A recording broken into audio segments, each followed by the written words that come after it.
শাস্ত্র জানিয়ে দিল তুমি যে ভগবানের নাম করবে, তো ভগবানের নাম কিভাবে করতে হবে মা? সরল মনে। মা বলো না, কি মনে করবে তুমি? সরল মনে তুমি ভগবানের নাম করবে। মা, মনটা যদি কঠিন থাকে, মনটা যদি গরল থাকে, তাহলে করলে লাভ হবে না।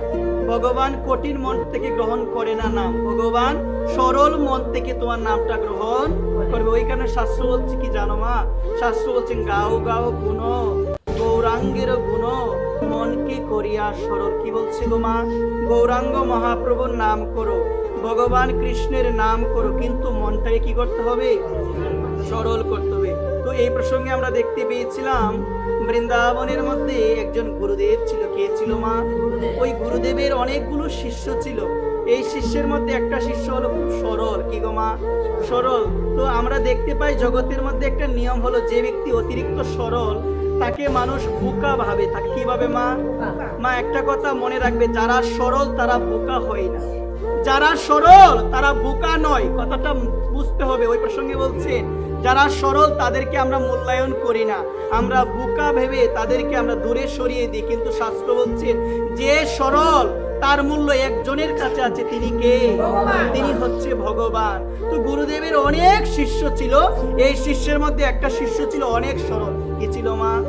সরল। তো গুরুদেব প্রতিদিন ভাগবত পাঠ করে। শাস্ত্র সম্বন্ধে গুরুদেবের অনেক জ্ঞান, শাস্ত্র সম্বন্ধে গুরুদেব অনেক জানে, গুরুদেব অনেক পারে। গুরুদেব প্রতিদিন কি পাঠ করে বলো মা? ভাগবত পাঠ করে। তো ভাগবত পাঠের মধ্যে গুরুদেব একটা কথা প্রতিদিন বলে যে আমার ভগবান অনাদিরাদি গোবিন্দ এখনো বৃন্দাবনের মধ্যে বান্ডারি বনের মধ্যে, কি বন বলো? বান্ডারি বনের মধ্যে আমার ভগবান তিনি তার সখাদের নিয়ে ভূচারণে যায়। কিসে যায় বলো? ভূচারণে যায়। ওই কথাটা ওই সবাই শুনে, এর মধ্যে সরল ব্যক্তিটাও শুনে, শোনার পরে সে মনে মনে ভাবে। কিসে ভাবে? মনে মনে ভাবে যে গুরুদেব যে বলে প্রতিদিন যে ভগবান অনাদিরাদি গোবিন্দ এখনো গোপ বালকদের সঙ্গে বান্ডারি বনের মধ্যে গুচারণে যায়, মানে গাভী নিয়ে যায়। তো আমিও তো বান্ডারি বনের মধ্যে সকালবেলা যাই, সন্ধ্যাবেলায় আসি, আমি তো ভগবানকে দেখতে পাই না, আমি তো ভগবানকে দেখতে পাই না। তার পরবর্তীতে আবার চিন্তা করে, তো গুরুদেব তো বলেছেন ভগবান বান্ডারি বনে যায় গোপ বালকদের সঙ্গে, ওই ভগবানকে তখনই দেখা যাবে যখন মনের মধ্যে ব্যাকুলতা আসবে, যখন মনের মধ্যে তার প্রতি একটা আকুলতা কাজ করবে। কৃষ্ণ তুমি কোথায়? কৃষ্ণ তুমি কোথায়?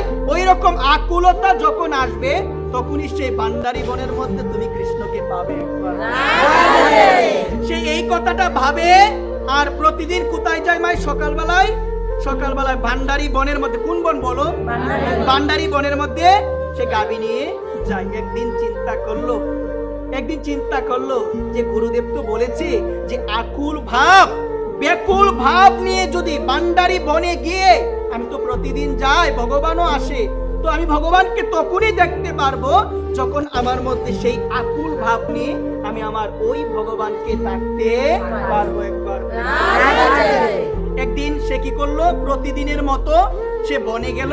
কোন সময় গেল মা? সকালে গাভী নিয়ে কোথায় গেল? বান্ডারি বনে গেল। বনে যাওয়ার পরে একটা কদম্ব বৃক্ষ, কি বৃক্ষ বলো মা? একটা কদম্ব বৃক্ষের নিচে গিয়ে বসলো, গাভীটাকে ছেড়ে দিয়ে। বসার পরে ওই গুরুদেবের কথাটাকে মনে মনে স্মরণ করছেন যে গুরুদেব তো বলেছিল যে ভগবানকে পাওয়া যাবে, ভগবানকে দেখা যাবে যদি সেই পরিমাণ আকুলতা আমার অন্তরে থাকে। তখন ওই কদম্ব বৃক্ষের নিচে বসে বলছেন কৃষ্ণ আমি তো মূর্খ, সবাই আমাকে মূর্খ বলে, কেউ আমাকে গুরুত্ব দেয় না, আমি সরল বলে কেউ আমাকে গুরুত্ব দেয় না। কাকে বলছে? ভগবান বলছে কেউ আমাকে গুরুত্ব দেয় না। তো আমার গুরুদেব প্রতিদিন একটা কথা বলে, তুমি নাকি বান্ডারি বনে গুচারণে প্রতিদিন গোপ বালকদের সঙ্গে আসো, কিন্তু ভগবান কৃষ্ণ আমিও তো আসি, আমি তো তোমায় পাই না। কিন্তু আমার গুরুদেব বলেছে তোমাকে পাওয়া যাবে, তোমার দর্শন পাওয়া যাবে, তোমাকে দেখা যাবে যদি আমার মনের মধ্যে তোমার প্রতি সেই পরিমাণ আকুলতা থাকে। বলো এই চিন্তা করে সে বলছে কৃষ্ণ আমি আজকে প্রতিজ্ঞা করলাম তুমি যদি আজকে আমাকে দেখা না দাও, তাহলে গুরুদেব আমাকে যে রুটি সবজি দিয়েছে গ্রহণ করার জন্য, আমি আজকে তোমার কাছে প্রতিজ্ঞা করলাম তুমি যদি দেখা না দাও আমি উপবাস থাকবো। বলো মা। কি বলছে আমার ভগবানকে? আমি উপবাস থাকবো তুমি যদি কৃপা করে করুণা করে আমায় তুমি দর্শন না দাও। এই কথা বলার পরে মা, এই কথা বলার পরে কোনো কিছু আর গ্রহণ করে না, কোনো কিছু গ্রহণ করে না। আস্তে আস্তে দুপুর হলো। কি হলো মা? দুপুর হলো, আস্তে আস্তে বিকাল হলো। অনাদিরাদি ভগবান তিনি চিন্তা করলো, ব্রজেন্দ্রনন্দন ভগবান চিন্তা করলো, আজকে আমার ভক্ত সে প্রতিজ্ঞা করেছে যতক্ষণ পর্যন্ত আমি তাকে কৃপা করে, আমি তাকে করুণা করে দর্শন না দিব সে কোনো কিছু গ্রহণ করবে না। এইভাবে কি হয়ে গেল? বিকাল হয়ে গেল, একটু পরে সন্ধ্যা হয়ে যাবে, আমার ভক্ত তো কোনো কিছু গ্রহণ করবে না। এই চিন্তা করে ভগবান অনাদিরাদি গোবিন্দ বান্দারি বনের মধ্যে তিনি প্রকটিত হয়ে গিয়েছে। বলো মা। প্রকটিত হয়ে আমার ভগবান কার কাছে গেল গো মা? ওই সরল গুরুদেবের ভক্ত, সরল গুরুদেবের ভক্ত তার কাছে গেল। মা জানো, তার কাছে যাওয়ার পরে সেই সরল ভক্ত দুই নয়নে আজকে ভগবানের দিকে তাকিয়ে আছে। ভগবান বলছেন তুমি সারাটা দিন হয়ে গেল কোনো কিছু গ্রহণ করো নাই, গ্রহণ করো, এখন তো গ্রহণ করো। সে না, ভগবানের কথায় কান না দিয়ে ভগবানের অপরূপ সুন্দর রূপ, ভগবানের এত সুন্দর রূপ, এই সুন্দর রূপের প্রতি তাকিয়ে আছে। ভগবান বলছে কি দেখছো তুমি? তুমি কি দেখছো? তুমি এখন গ্রহণ করো খাবার, তুমি কি দেখছো? এই কথা বারবার বলছে। তখন সে করজোর করে ভগবানকে বলেছিল, গুরুদেব শাস্ত্র থেকে যে বর্ণনা দিয়েছিল কৃষ্ণ সুন্দর, কৃষ্ণ দেখতে অনেক মাধুরীপূর্ণ, এই গুরুদেবের কথা থেকেও এখন মনে হচ্ছে বাস্তবে তোমাকে দেখতে আরো বেশি সুন্দর। এই কারণে তোমার দিকে তাকিয়ে আমি চোখ সরাতে পারছি না। এই জায়গায় মার্মিক কথা হলো মা, ভগবানের দিকে তাকাও না একটাবার, সেইভাবে তাকাও, আন্তরিক দৃষ্টি দিয়ে, অন্তরের দৃষ্টি দিয়ে একটাবার তাকাও না। এত সুন্দর রূপ, ওই ভগবানের দিকে তাকালে আজে বাজে দিকে তাকাতে আর মন চাবে না, আর মন চাবে না। তো এই প্রসঙ্গে সরল ভক্ত বলছেন আমি কোথায় চাইবো বলো তুমি আমায়? তোমার এত সুন্দর রূপ, ওই রূপ দেখে আমার অন্য কোথাও দৃষ্টি দিতে মন চাচ্ছে না। বলো না মা, মন চাচ্ছে না। তখন সে তাকিয়ে থাকলো। ভগবান বলছেন তোমার পুটলি থেকে খাবারটা তুমি বের করো, আগে আমাকে দাও, তারপরে তুমি গ্রহণ করো। বলো না মা। তারপরে সে কাপড় থেকে পুটলিটা খুলে কাকে দিল? রুটি দিল। রুটি ভগবানকে দিল, ভগবান গ্রহণ করলো। তারপরে সেই ভক্ত গ্রহণ করলো। সেই ভক্ত ভগবানকে বলছে, ভগবান এখন তো সন্ধ্যা হয়ে গেছে, তুমিও চলে যাবে, আমিও চলে যাবো, কিন্তু ভগবান তুমি আমায় কথা দাও। কিন্তু ভগবান তুমি কথা দাও। দুবার বলছে। কয়বার গো মা? তুমি আমায় কথা দাও। কি কথা? যে আজ থেকে তুমি আমার বন্ধু হয়ে থাকবে। আমি যখন এই বনের মধ্যে আসবো, আমি যে খাবারটা নিয়ে আসবো, তুমি ওই খাবারটা আমার থেকে কিছুটা হলে তুমিও গ্রহণ করবে। একবার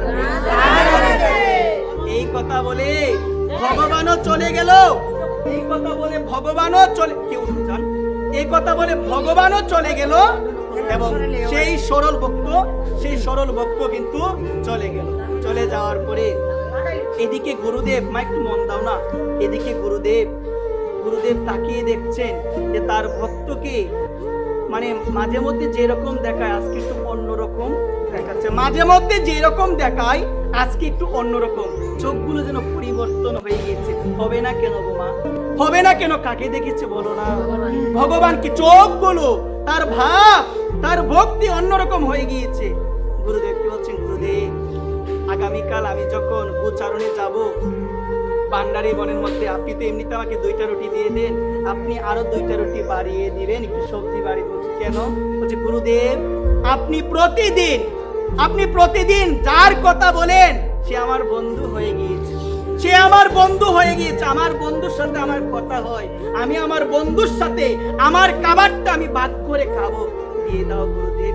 গুরুদেব ভাবছে আমার সরল ভক্ত, এমন হয় অন্য কোনো মানুষ মনে ওকে ধোঁকা দিয়ে ওকে বোকা বানিয়ে ওর থেকে খাবার গ্রহণ করছে। আর ও ভাবছে আমি যার কথা বলি সে এসেছে তার খাবার গ্রহণ করার জন্য। গুরুদেব বলছে যা আমি তোকে দিব, কিন্তু গুরুদেব বিশ্বাস করে নাই মা, গুরুদেব বিশ্বাস করে নাই। গুরুদেব বলছে আমি কি করব, আমি দিব। এই কথা বলে মা গুরুদেব পরের দিন যখন সকাল হলো, গুরুদেব 2টা রুটির পরিবর্তিতে কয়টা দিল, পরবর্তীতে 4টা দিল এবং সবজি একটু বাড়িয়ে দিল। বাড়িয়ে দেওয়ার পরে যখন বনে গিয়েছে, বনে যাওয়ার পরে ভগবানের সাথে অনেক কথা আদি বলেছে মা, ভগবানের সাথে অনেক কথা আদি বলেছে। এটা বেশি দিন আগের ঘটনা নয়, কিন্তু এটা বেশি দিন আগের ঘটনা নয়, অনেক কথা আদি বলেছে। বলার পরে যখন তারা খাবার গ্রহণ করতে বলছেন, ভগবান বলছেন তো দাও তোমার খাবারটা আমায়। তখন ভগবানকেও দিল, সে নিজেও গ্রহণ করলো, সে আবার চলে গেল। যখন সন্ধ্যা হয়েছে তার আশ্রমে গুরুদেবের নিকট চলে গিয়েছে। তো গুরুদেব তাকে বলছে আমি যে তোমাকে প্রতিদিন 2টা রুটি এখন বেশি দিচ্ছি, আগে দিতাম 2টা, এখন দিচ্ছি কয়টা, 4টা। তো তোমার কাছে আমার একটাই কথা, তোমার কাছে আমার একটাই কথা, তুমি যাকে রুটিটা খাওয়াচ্ছ, তুমি যাকে রুটিটা দিচ্ছ, তাকে একটু আমাকে দেখাতে হবে, তাকে দেখাতে হবে। সে বলছে গুরুদেব এটাই এমন কি কথা, আপনার কারণে, আপনার করুণাতে, আপনার দয়াতে আমি তাকে পেয়েছি, আমি অবশ্যই আপনাকে দেখাবো একবার। পরের দিন সকালবেলা 4 রুটি সবজি নিয়ে বনে গিয়েছেন। কোথায় গিয়েছে বলো না? বনে গিয়েছে। ভান্ডারি বনে যাওয়ার পরে তো প্রভুকে ডাকছে, প্রভু আবার এসেছে।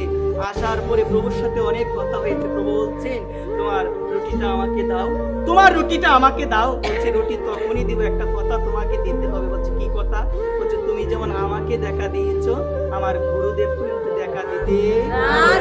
তখন ভগবান বলছে আমাকে কি এত সরল পেয়েছো? ভগবান বলছে আমাকে এত সরল পেয়েছো, আমি তোমাকে দেখা দিয়েছি। তোমার মন সরল, তোমার সরল ভক্তি রয়েছে তোমার হৃদয়ে, তাই দেখা দিয়েছে। আমি তোমার গুরুদেবকে দেখা দিতে পারবো না। বারবার ভক্ত বলছে ভগবান না করে।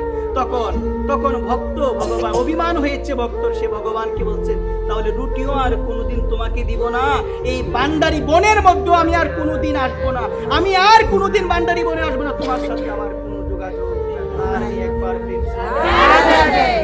এই কথা বলে মা যখনই চলে যাবে, ভক্ত তো একটু না একটু টান তো আছে, আমার ভগবান তার দিকে আরো বেশি টান।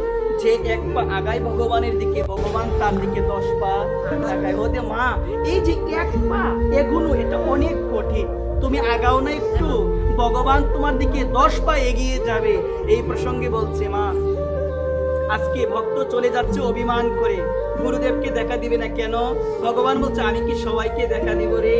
তোর সরল ভক্তি, তোর সরল ভক্তি রয়েছে, এই কারণে দেখা দিয়েছে। তোর গুরুদেব শাস্ত্র আদি অনেক জানে, কিন্তু ওর মন সরল না, ওকে আমি দেখা দিতে পারবো না।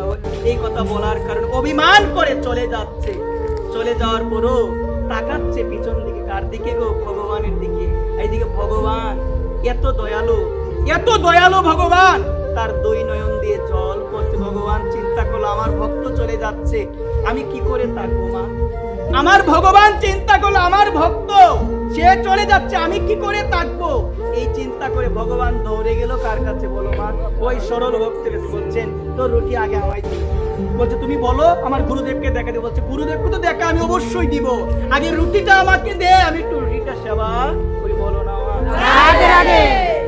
রুটিটা সেবা করলো মা, রুটিটা সেবা করলো। সেবা করার পরে বলছে চল আমাকে নিয়ে চল তোর গুরুদেবের আশ্রমে। আজকে ভক্ত এবং ভগবান যাচ্ছে ওই সরল ভক্তের গুরুদেবের আশ্রমে। আশ্রমে গিয়েছে মা। যাওয়ার পরে ডাক দিয়েছেন গুরুদেব কোথায় আছেন? গুরুদেব কোথায় আছেন? গুরুদেব বেরিয়ে আসলো। বেরিয়ে আসার পরে গুরুদেব শুধু একজনকে দেখতে পাচ্ছে, ভগবানকে দেখতে পাচ্ছে না, কিন্তু ভগবানের চরণ গন্ধ শুনতে পাচ্ছে। মানে চরণ গন্ধ এবং ভগবানের যে এই যে বর্ণনা রূপের, এগুলো সে বুঝতে পেরেছে, কিন্তু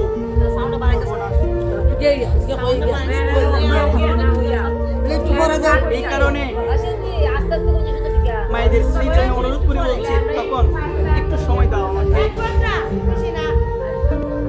এদেরকে কি বলা হয় নাই? বলা হয়েছে এদেরকে?